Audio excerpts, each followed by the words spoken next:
اب آئیے اور کون سے قسم کے مرد اور عورتیں ہیں جن پر اللہ نے روزے فرض نہیں کیے بیماری کے اس کے ریزن کے علاوہ، وہ جان لیتے ہیں۔ اور یہ تمام وہ قسم کے لوگ ہیں کہ اگرچہ وقتیہ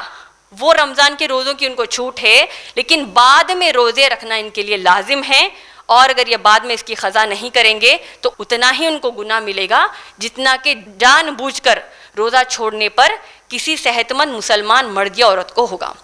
ان میں آپ غور کریں گے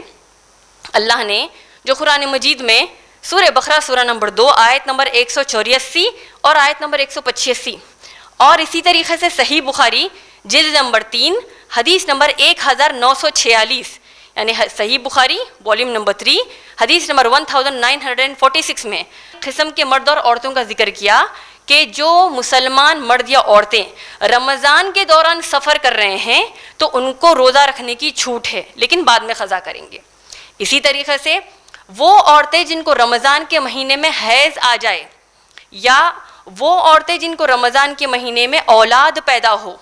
تو پاکی کا غسل لینے کے بعد اگر رمضان ہی چل رہا ہے تو باقی کے روزے رہیں گے، اور جتنے روزے چھوٹ گئے ان کی قضا کرنا لازم ہے۔ اور میری بہنوں، اگر قضا نہیں کریں گے تو اتنا ہی گناہ ملے گا جتنا کہ جان بوجھ کر روزہ چھوڑنے پر کسی صحت مند مسلمان مرد یا عورت کو ہوگا۔ جو مائیں حمل سے ہوں یعنی پریگننٹ ہوں، یا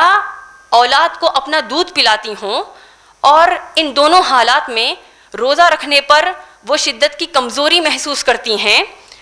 تو ڈاکٹر اگر ان کو سرٹیفائی کر دیں یا ڈاکٹر تصدیق کر دیں کہ اگر یہ اس حالت میں روزہ رکھیں گی تو پھر ان کی جان کو نقصان ہو سکتا ہے، یا حمل گر سکتا ہے یعنی مسکیریج ہو سکتا ہے، یا اسی طریقے سے بچے کے لیے دودھ اتنا کم ہو جائے گا کہ پینے والے بچے کو بھوکا رکھنا پڑے گا، تو ڈاکٹر سے مشورہ لینے کے بعد ہی ایسی قسم کی عورتیں رمضان کے روزے چھوڑ سکتی ہیں۔ لیکن جتنے روزے چھوٹے ہیں ان کی قضا کرنا لازم ہے۔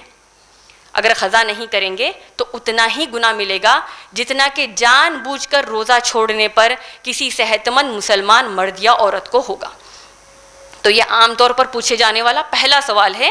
کون سے قسم کے مرد اور عورتوں پر روزہ فرض نہیں ہے؟